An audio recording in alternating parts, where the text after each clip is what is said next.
Welcome everybody to the Sports Sounds. Hey, we want to thank you guys for hopping here on this Tuesday night. It is a wonderful, wonderful night. Especially on Rocky Top. That is for sure. Tonight we have a show that's going to be dedicated to one of my favorite sports, college baseball. Last night we saw the crowning of this year's greatest team, the champion Tennessee Volunteers, and I can once say we are the champions.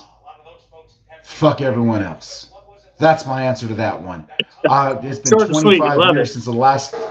Exactly. It's been 25 years since the last time Tennessee had any type of national champion. And that was with football. And actually, T. Martin led them to the national title that year. And this year, obviously, seeing Tony Vitello, the head coach, lead Tennessee to a 60-win season, which is the first time done in college baseball. They led the nation in 5 major categories, including wins and runs scored over the last 5 years. I mean, they're setting this program up to be one of the most dominant in baseball. He definitely knows how to recruit and brings in a lot of energy. I actually got the parade playing behind me.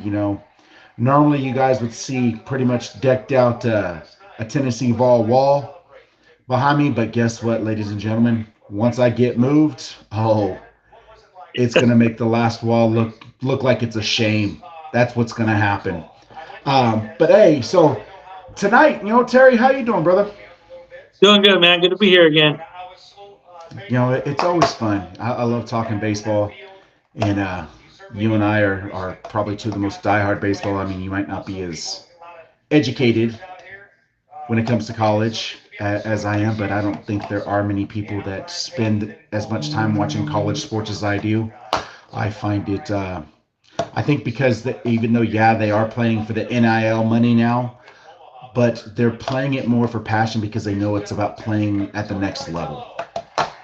Sure. So I will always stick with college sports over professional. But I will say this.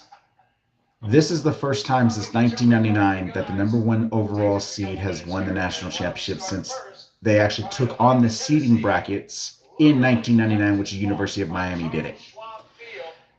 This is Tennessee's first national title, as I shared that earlier. And, I mean, 60 wins, guys, in a season, 60-13. The 3rd best record overall winning percentage in history. Vanderbilt did it 4 years ago in 2019. They did it then, and they had a 729 winning percentage with 58 wins, 12 losses. I can't remember who it was before. I want to say it was Rice. Did it with 57 wins and 12 losses. So this is the first 60-win season ever in college history, and it belongs to Tennessee Volunteers. Good old Rocky Top. It was playing loud. Trust me, just like when they beat Bama 2 years ago, if there would have been something that they could have took for Omaha and threw it in Tennessee River, I'd probably have the coordinates for that too. But on tonight's show, it's first off, obviously went into the spiel real quick about what we got coming on, but first off, I want to give our recognition to our sponsors. We got Black MP Living Water. Type in blackmplivingwater.com and type in the sports sounds. You get 35% off your order. Then the second thing you got is the number 1 sports fan located in Tulare, Visalia, and Hanford. And last but not least, we got Cali Built Graphics, who takes care of all of your decal shirt needs and everything like that. Just so you guys know, if y'all are looking for the Tennessee Volunteer championship gear, unfortunately, number 1 sports fan is not going to get it. So you have to get it on the website at alumnihall.com, looking up University of Tennessee, or Fanatics has it also. But trust me, just so you guys know, I already got my crap ordered. It's on its way. I'm not waiting. Only thing that would have been better is if I would have had it right there, buying it right at the stores. But, I got to wait, unfortunately. But here we go. So tonight we're going to talk about one of the big things. You brought up a good question. What is your question that you had, Terry? Well, first of all, man, congratulations to the Tennessee Volunteers, man. Great season. You don't even have to know anything about college baseball. Just listen to those stats you just kicked out right now. I mean, that's a juggernaut. It has been, and like you say, they're setting it up to be hopefully pushing toward a dynasty again. Like you said, it's been a long time for Tennessee, and I think it's good.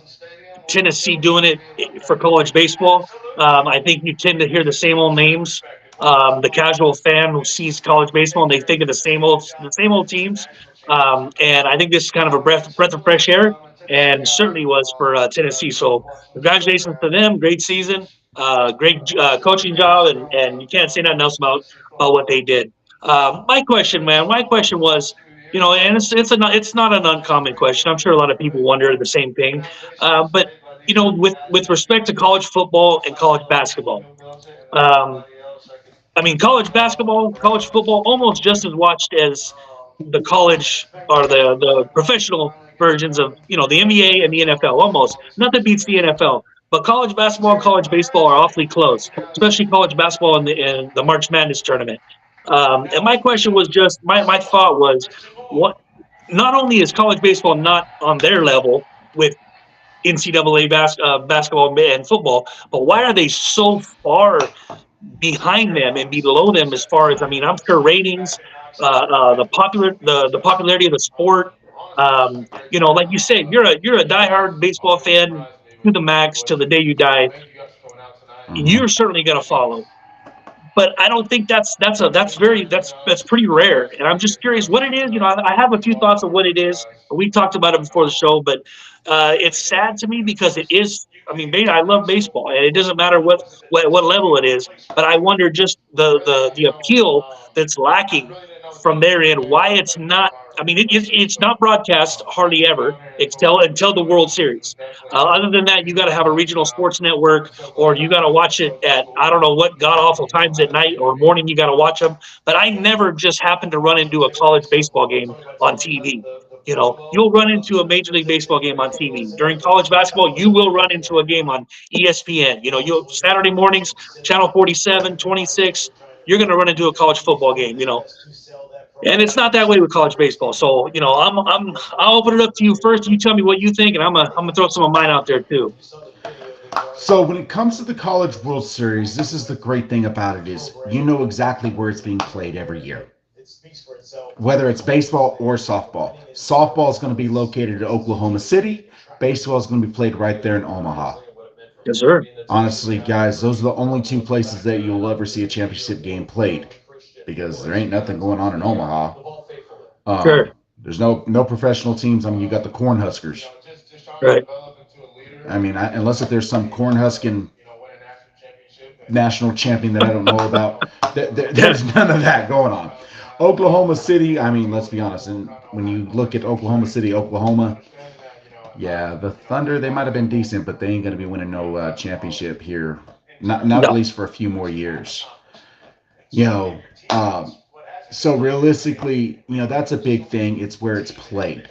So that's why you'll see. But the College World Series, baseball to me, and this might be for those that I am probably going to offend, I apologize. But baseball is an intellectual game. I have said it nonstop. Baseball viewership has dropped drastically over the last few years, and it's because the IQ level of people today have dropped drastically over the last couple decades. The average IQ for a human being is supposed to be in the range between 80 and 120. Okay. As of last year, the average IQ taken on statistics was at 92. 10 years ago, it was at 99. And Is before that a that, fact? Is that a real stat? that is a real stat. Wow. All right. And so that is where it's like the intellectual level has dropped so much that it just people can't get it. They say, "Oh, well, the game's too slow." No, Sure. it's Well, not that's the slow. first. That's the first thing they say. Yeah, first thing. Yeah, it's not slow at all. The problem is this: people want to say, "Oh, well, they need to go ahead and bring a pitch clock in." They brought in a pitch clock. They've done that, and guess what? They're still complaining. Call it. Like, oh, well, a 1-0 game is boring. Man, I love. Let me watch a freaking no hitter all day long. A 1-0, 2-0, 2-1. I Yeah. mean, last night, I don't know about you guys. If you guys watched it at all, last night was a nail biter. Texas Yeah. A&M was the third ranked team in the tournament.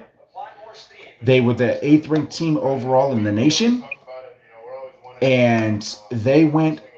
It was 6-1, and then all of a sudden 6-3, 6-4, 6-5. And I'm like, we're in the top of the ninth.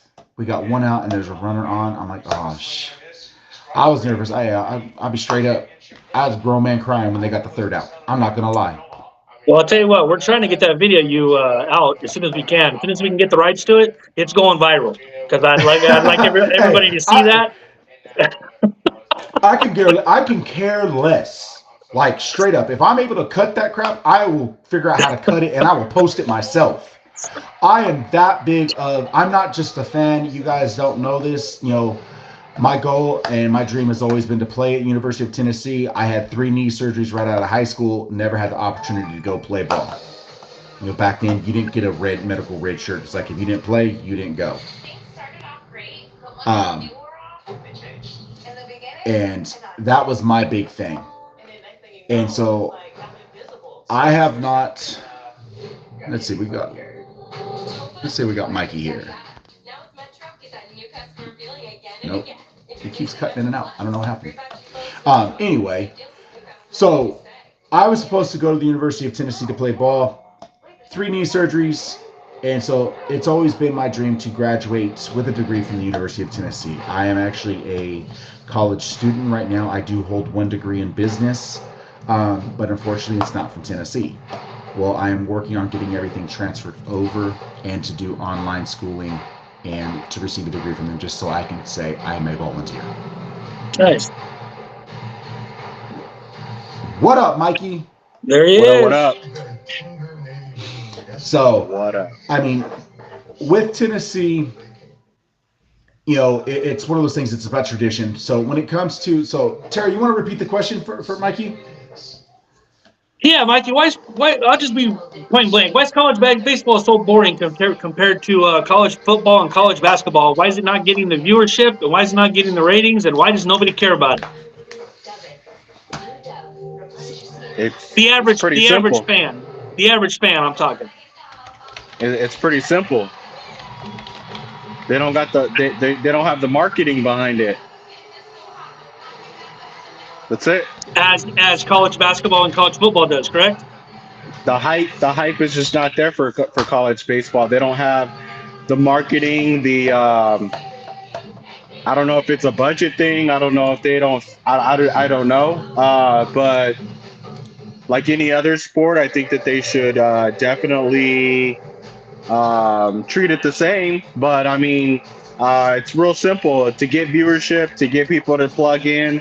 You got to create the trend. You got to create the hype.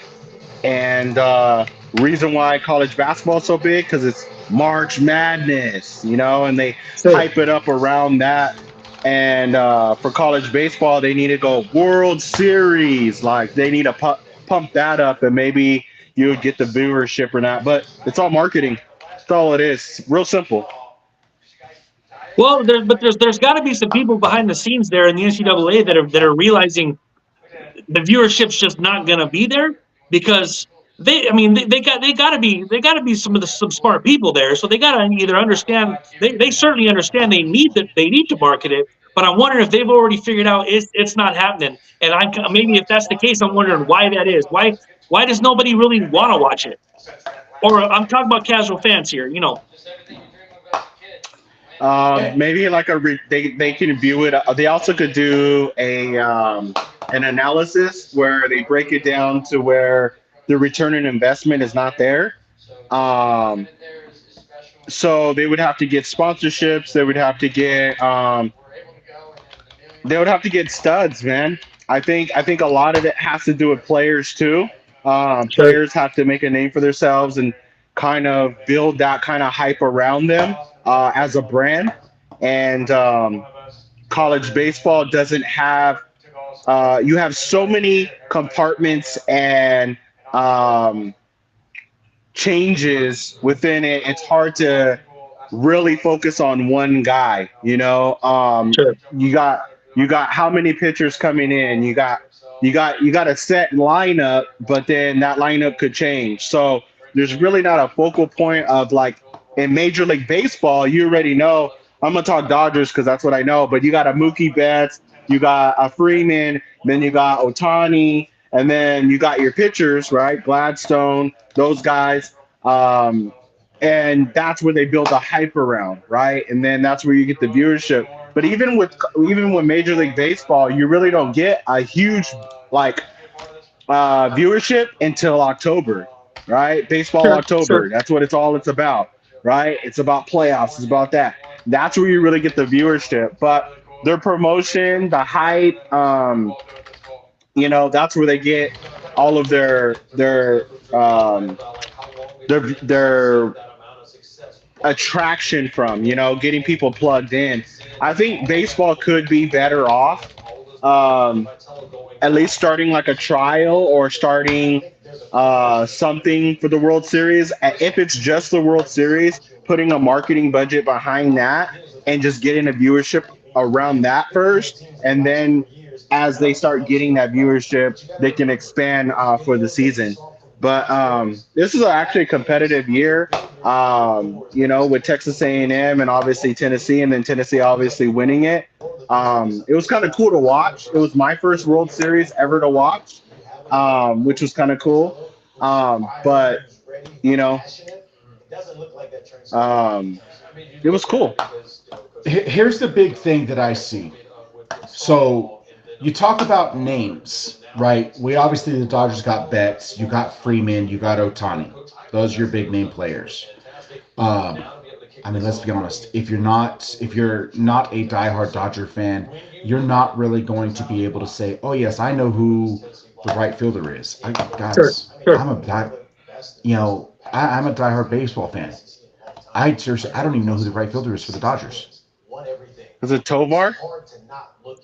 Teoscar, yeah, but it changes. I mean, it kind of depends on what day Yeah, of the see, week it that's is. what I'm saying. You have your superstars and you got your role players. We talked about this last week with role players in the NBA championship.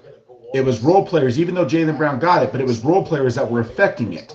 A lot of Sure. people aren't giving credit where credit is due, and that's the people that know, hey, look, I'm not the superstar, guys.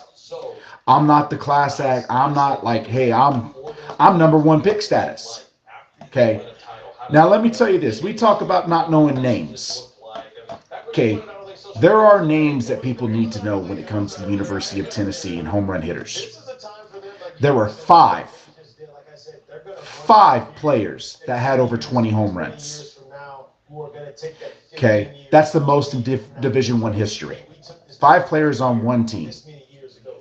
Texas A&M had three. They were the second most. There was one team that had four. Texas A&M had three. There were 173 Division One teams that did not have a 20 home run hitter. Not a single one. Wow. Not a single one. 170 plus. We were talking, Terry and I, we were talking about runs scored in a baseball game. This is going to be a question we're going to hop into here in a minute. But you have your superstars, you have your role players. Okay, Texas A&M, I'm going to give credit where credit is due, and this is his dad is a former Dodger. He is a former Giant, Astro. Honestly, great player, Jeff Kent. His son, Caden Kent. Caden Kent was playing in the College World Series, and he hit almost 500, had 4 home runs on the season. He was barely over a 200 hitter. He showed up and showed out when it came to the College World Series. Okay.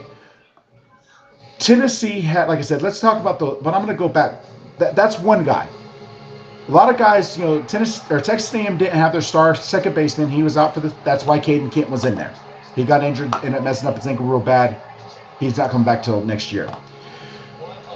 Tennessee had Blake Burke, big corn-fed first baseman, lefty, probably one of the smoothest swings I've honestly seen. And this is a great comparison. If you can make this comparison, and I will say this, he has one of the smoothest swings, honestly, since Ken Griffey Jr. or Todd Helton. If you guys watch it, you're talking about a 6'3", 237-pound man, and it's just free flowing. And he led Division I, 20 home runs, 31 doubles. If you guys know baseball, Todd Helton, what did he do great at? He was a 20 home run hitter, but boy, could he hit the ball in the freaking gap. Yep. That guy was 30, 40 doubles all the time, like clockwork. Okay. Christian Moore, also known as SEMO, second baseman. 31 home runs, ended up having 34 on the season with the College World Series. He actually hit a cycle in Game 1 against Florida State, and then went up for a fifth time and added a double to go along with it again. Okay. Billy Amick, third baseman. Young kid, didn't show up really in the finals. Was a little, but did good in the actual whole series. Dylan Drying ended up winning most outstanding player. 3 games, 3 home runs. Kavaris Tears, another player. Great smooth swing, but knows how to play. Can play all 3 outfield positions. You got another young cat, second baseman out of Oregon State. His name's Travis Bazanza Bazanza. So I can't even say his last name. He's projected to be either number 1 or number 2 pick overall. Okay. Number 1 projected pick is actually supposed to be Charlie Condon out of Georgia. He actually ended up winning the Spikes Award for best player in college baseball. 31 home runs on the regular season. All right. You have the number 3 is actually supposed to be Chase Burns, pitcher that came from Tennessee, ended up losing his starting job, became a long reliever, helped lead them a couple years ago to the College World Series, and now he's the leading starter for Wake Forest. He's projected to be the number 3 pick. There are names that are out there if you pay attention. If you don't pay attention in basketball, you aren't going to know your honestly, let's be real. Jaylen Brown, coming out of college, who the heck knew who Jaylen Brown was? Yeah, no. I didn't even know he was the number 3 pick in the draft. Yeah. If you don't have a superstar name in college, you're not going to get the recognition. But guess what? He ended up being the number 3 pick, ended up winning the finals MVP. But those are the type of guys that you see. It's like, okay, I've got to make a name for myself. Now, this is why I think college baseball does not get the recognition because, first off, the game is not that long. Average Major League Baseball game is only 2 hours and 38 minutes. Average college game is 2 hours and 58 minutes. Ladies and gentlemen, an NFL game average time is 3 hours and 37 minutes. So for those that are saying, well, the game is too slow, shut up. That's what I got to say to that. It's no different. Literally, for every 11 minutes worth of play, you get like 22 minutes worth of commercials. An average football game, a football game is only 48 minutes long. Yeah. Why in the hell does it take 3 hours and 37 minutes to play 48 minutes? It's ridiculous. Basketball. How long's basketball, Mikey? About the same. About the same? Okay. Yeah. 2 hours and 27 minutes is the average time to play an NBA game. Ridiculous. But yet they want to say baseball is too slow. No, it's because baseball is too much of a thinking man's game. It affects the intellect of everything. You're thinking about, okay, we saw Tennessee and A&M both do it. They started their games with a reliever. One of my good buddies, World Series 2021 when the Braves won it. First career Major League start. Actually, his name is in history books. Dylan Lee from Dinuba, Fresno State graduate. Pitches right now out of the bullpen for the Atlanta Braves. Guess what? They started a reliever. Started a reliever for his first Major League start. His name is in the record books. It's one of those things. It's about how much pitching do I have? How much hit? What do I have on the bench? That's the problem. In the NBA, they have a 12-man roster, right? All right. It sounds about right. NBA? 10 or 12? 15. 15-man roster. Okay. 15-man roster. So on a 15-man roster, you see usually 8 guys playing a game? About 9. 9? So you got 6 9 guys on sitting there that average. you're paying to. Yeah. So you got 6 guys sitting there doing nothing at all. Okay. The NFL, 52-man roster. 53. 11 men on defense. 53. 11 men 'Cause you on can offense. add- 11. Yeah, because you can You add can an add that extra quarter. extra quarterback. That's right. Yeah. They just did that this last year. Okay, so 53-man roster. 11 on offense, 11 on defense. Okay, that's what's usually playing on the field at one time. Now, of course, on offense, you're going to have, extra wide receivers, a couple extra tight ends, things like that. But let's be honest. Out of the 53, I will say this: probably 15 don't see the field. Sure. Especially the third string quarterback probably will never see the field. Exactly. So that's where I'm just like, y'all want to say that baseball's too slow. No, the problem is baseball's too much of a thinking man's game. I don't want to think when I'm watching the game. Well, I'll respond to that. Too slow of a game. I think it's more so because, yeah, it's a thinking man's game, and it's almost like if you was to broadcast chess, right? Like if we were to broadcast chess, how many people are actually going to watch that chess match? They Right? don't. So And I'll tell Yeah, you they what, don't. one of the So that's the same analogy that I would use for baseball. And I love baseball. That growing up, that was my favorite sport. Actually, growing up was baseball. Um, Kudos to Ron Blaine. That was my first sport. My first love was baseball. A lot of people don't know that. Later in life, it became basketball, and then after basketball came football. But that doesn't matter. What matters is that uh, even though so with football, it's entertainment, right? It's constant smash mouth. We're gonna hit you. We're gonna throw a bomb. We'll throw a laser. There's something going on all the time. Where in baseball, it could be strikeout, strikeout, strikeout, and then we go to the next, and then strikeout, strikeout, strikeout, go to the next. And it's just like a lot of people, not myself, because I understand the game, but you're talking about the people that don't watch it now. They don't watch it, they're like, how is this entertaining? Now, if you are bombing it, like people watch they watch the home run home derby. run derby. A lot of people tune in to watch the home run derby. A lot of people watch the All-Star game. Why? Because it's action, action, action. That's what people want to see. And in baseball, you just don't get that. Basketball, the same thing. A dunk, a fast break, a three with 2 point, 3 seconds left on the clock, and there's a chance to hit a 3 point, and you get that thrill. Oh my God, he shoots it up, he makes it. Oh my gosh, the crowd goes wild. You don't get that thrill in baseball unless it's something like what happened, yesterday, where oh no, Texas A&M is catching up now. Yeah. And then it's the same thing with soccer. You kick one goal and it'd be like 1-0 for like the whole entire game. And that's all you get But is yet, 1-0. that's the part that stumps me, because soccer is the most watched sport in the world. Soccer is the most watched sport in the world. But games are finishing 1-0, 2-0, Yeah. 2-1. Just like baseball. Soccer is a chess match. When you substitute a player in soccer, you're allowed 3 subs. That's it. I mean, no offense. Stats on a soccer player is freaking ridiculous. If you're allowed 3 subs playing 90 minutes and plus you got extra time, yeah, no. That is just absurd. Yeah. And that's where I just see a lot of things where I'm just like, it's people want to talk about excitement, man.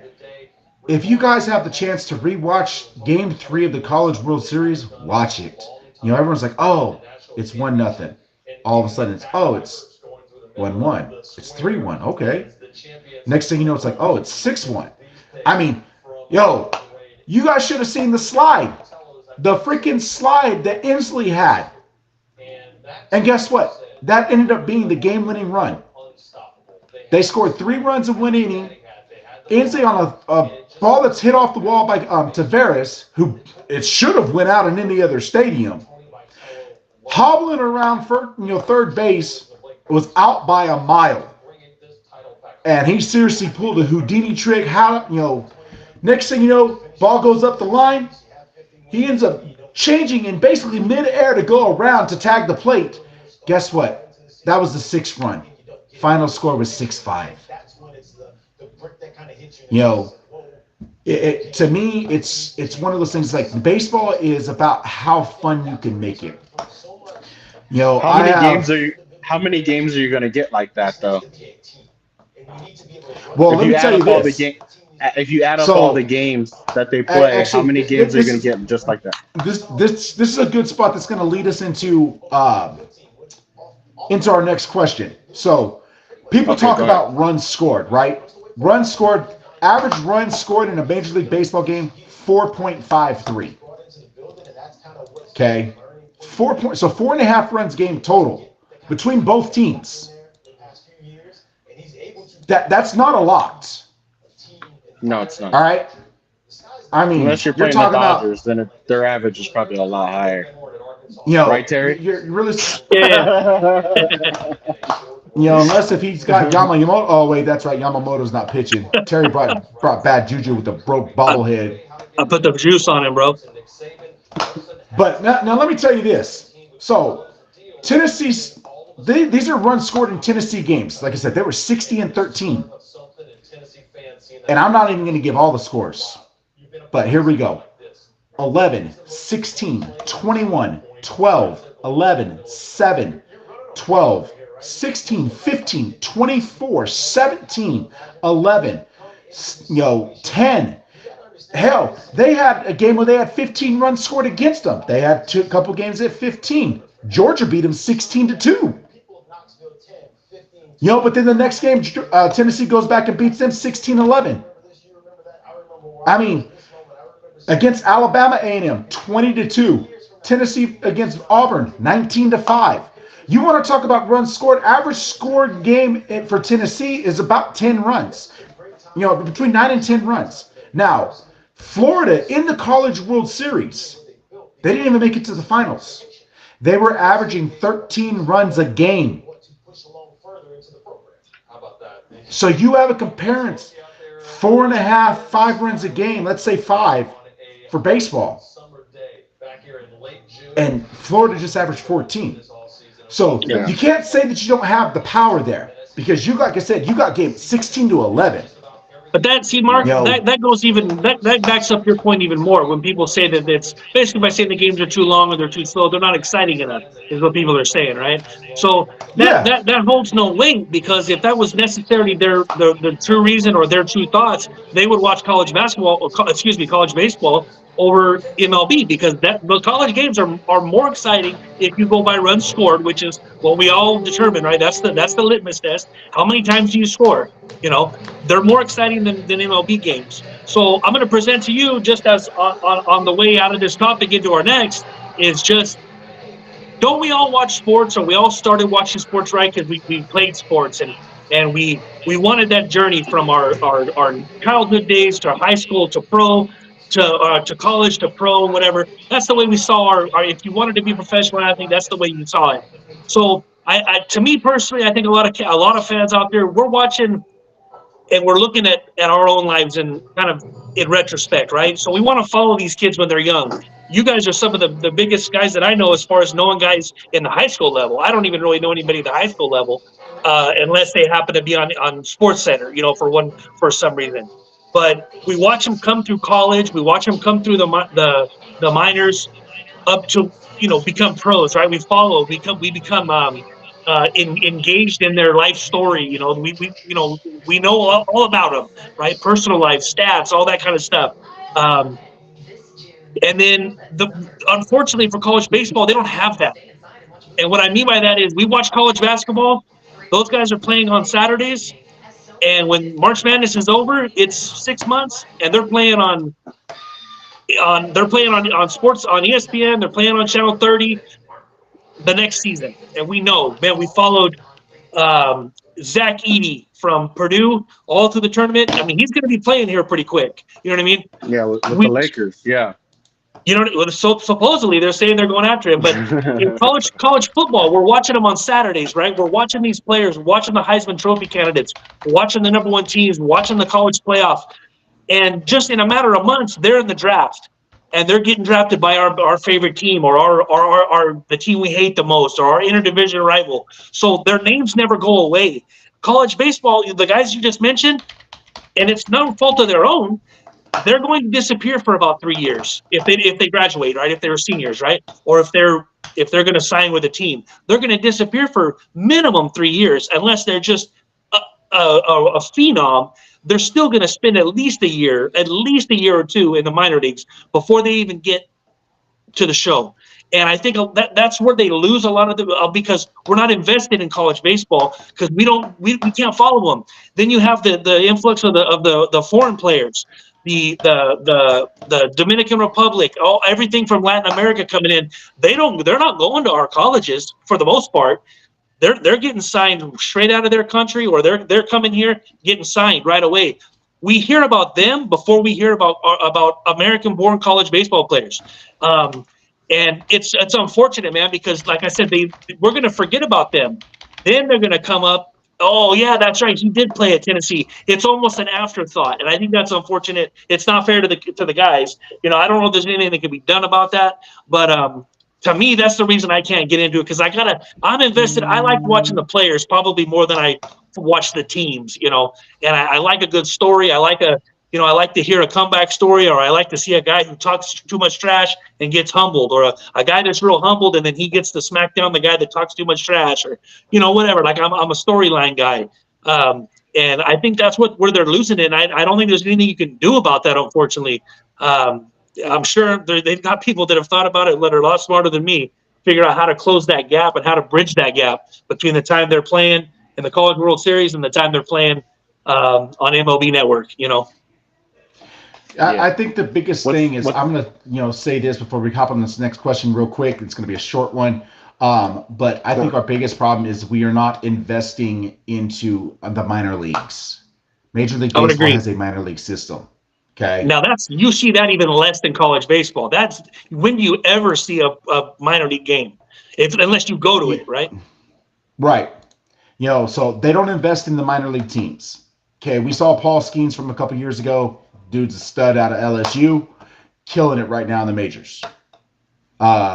You have certain players. Bryce Harper, 19 years old, came up, second youngest, went up right through it. There's certain players. But another young kid, what was his name? Jackson Holiday.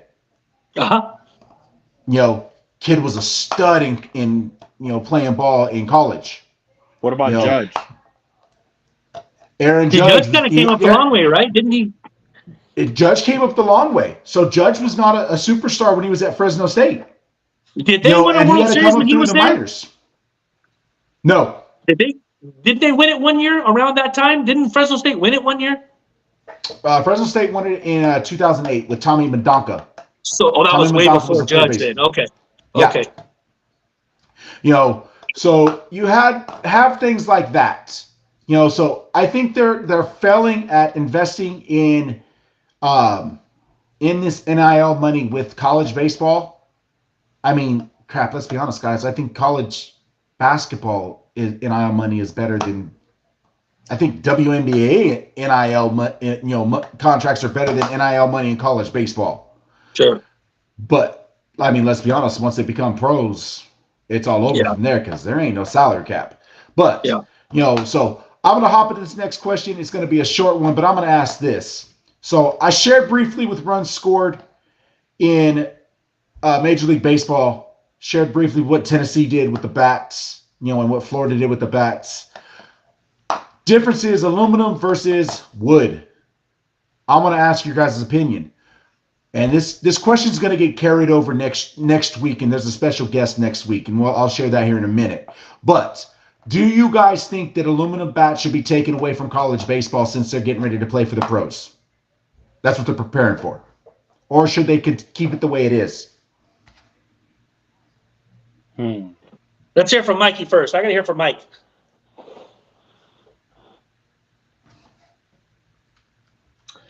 I'm gonna say it depends the way you look at it. Yeah, if you're preparing, I'm always okay. So I'm always the coach that is like, if you're 8 years old, you play against 10 years old. Play 10-year-olds. If you know, you gotta always upgrade and be elite so you're ready for whatever is next. So I would say, um, yeah, man.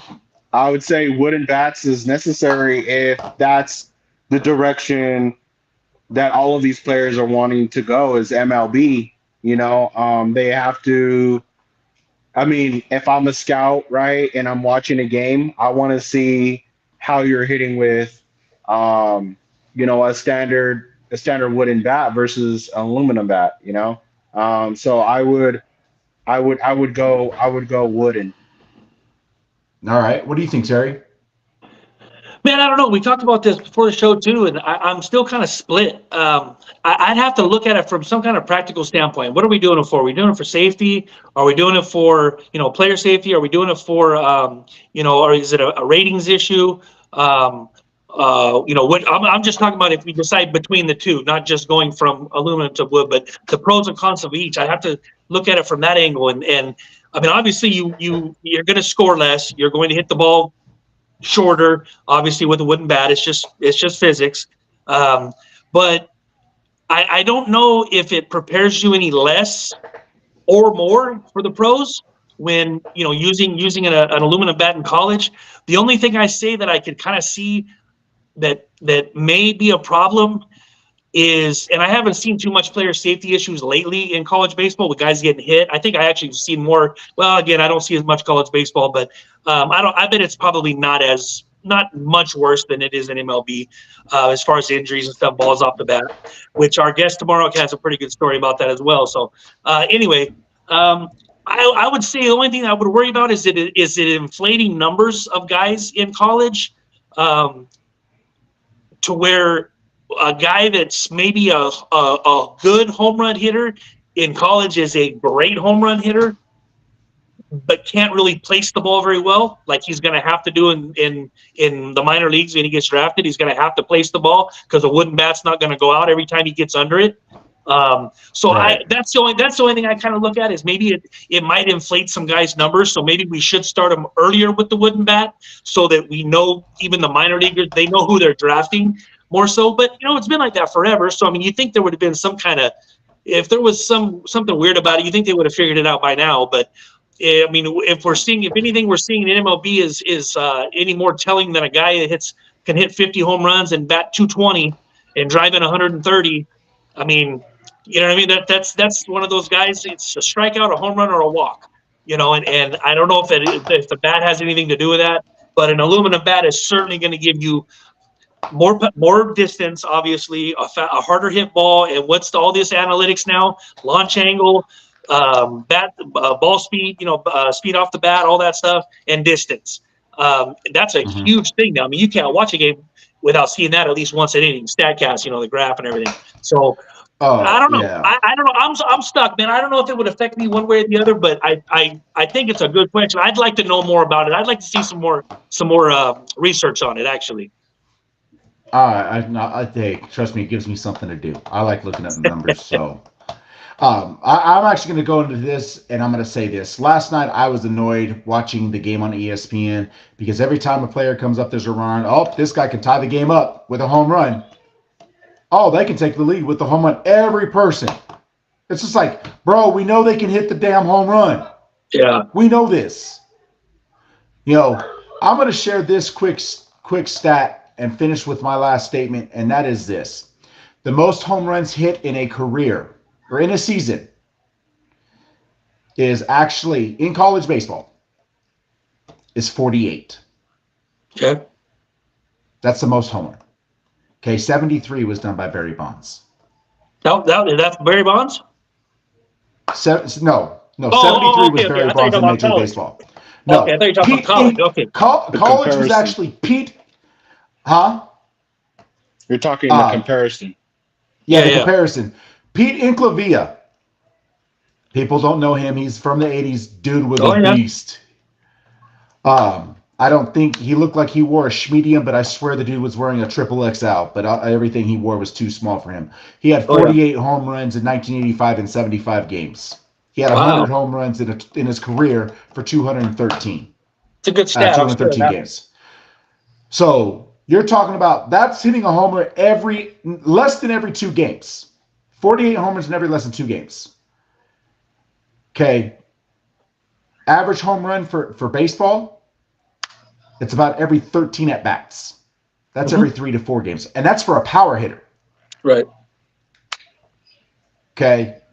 So to me, that's where it tells me. So my answer is this. I think they should go ahead and unless it's Ohtani. Ohtani ain't got that many home runs. No, did he lead off again tonight, Mike? Yeah.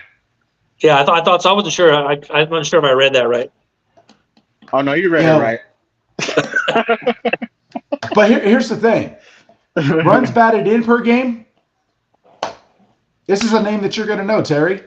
Lance Berkman. Yeah. He averaged 2.12 runs batted in per game in 1997. He had 134 runs batted in 63 games. 134. So, is it could it be the bat, or is it because the field's? Sure. But my thought process is this, and that is, you're going to plan on playing in Major League Baseball, you need to go ahead and get rid of the aluminum bats. And I'm saying this because you are preparing them. They have now changed it. Before, back in the day, Terry and I, we were talking about when we used to play, we were using bats. I didn't. But I know a lot of kids were using bats that were 33 inches long, like a -7. So for you guys who don't know that, a -7 was equivalent to basically, it was the length taken away from the weight. So they were using like a 26, 27-ounce bat that was 33 inches long. So you had super bat speed. You were swinging a bat like you were the Flash. Yeah. When I played ball, I used a 34-31. When you're using a wood bat, Babe Ruth, Ty Cobb, Pete Rose, those great players, they were using 35, 36-inch bats, and they would just choke up. Yeah. But they were also using bats in a wood bat. In the wood bats now, it is no more than a -2. So if you want to keep aluminum, they need to make it the max being a -2. Right. I'm like, I'll give you the comparison. I'll find it, but I personally think they need to go ahead and get rid of wood bats. Get rid of aluminum bats. Yep. That's my thought process. But on that, ladies and gentlemen, we're going to finish up, but I'm going to make the announcement right here, right now.